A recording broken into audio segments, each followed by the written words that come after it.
I want you to wonder why, when Cosby here was getting railroaded, where was Black Lives Matter? How come they weren't there to rescue him? Well, it's a simple case. If you look at Black Lives Matter, you'll see a lot of female faces in the forefront of most pictures. You'll even see white women. God. Because Black Lives Matter is a feminist organization using race as a shield, as they always do. Look at the women out front, right? Most of them are women, as she. And that's why they weren't there for Cosby. Because these black women, they see themselves as women first, and as a race, a distant second, or even not at all. Matter of fact, the only time they really think of themselves as a race is when they're competing with white women who have even more privilege than them. And that's when they get upset and bring in race in. But I want all you black men to think, how many times have you heard black women say, black man ain't shit?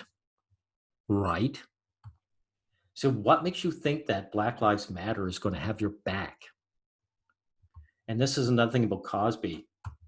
He should never have been convicted of anything, because how would they prove it? It's just a he said, she said thing. The woman shows up and says, he drugged me. And one thing, when I hit YouTube, I couldn't find anything on YouTube where Cosby himself defended himself, who said, because actually the only thing that really should have got him convicted was him saying, yeah, I roofied this girl. That's it. Because when he was a young guy, the culture was a drug sharing culture. The guy would give the people would share drugs with one another.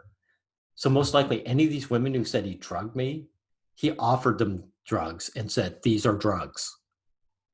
So it's the usual hypo agency on women. Like, all she could say is, well, I wanted a good high, and then we were having sex, and so he took advantage of me. Yeah.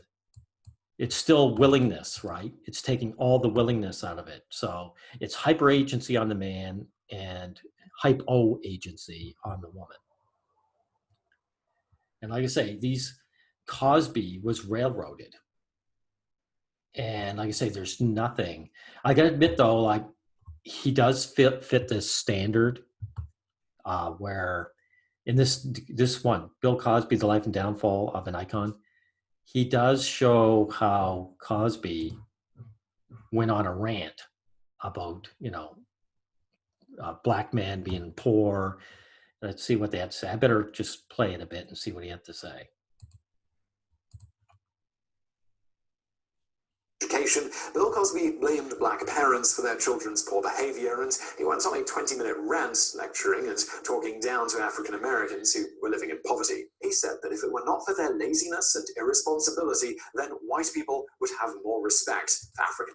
Yeah, you see, yet this is just more nonsense, So Cosby does the typical, like, I've made it, so you poor people have no excuse. And, this is, and yet then he gets turned around, gets hashtagged, and I bet he hasn't changed his ways. Like Harvey Weinstein, when he was getting railroaded, was very apologetic. So these guys don't even learn, right? But anyway, there seems to me two types of black men. There's the guys with self-respect who know what this Black Lives Matter is really about and don't involve themselves with it.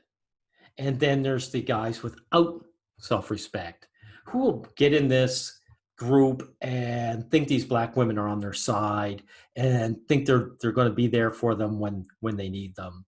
They're not, because it's a feminist group. These people despise men of all races, and that's why they weren't there for Cosby.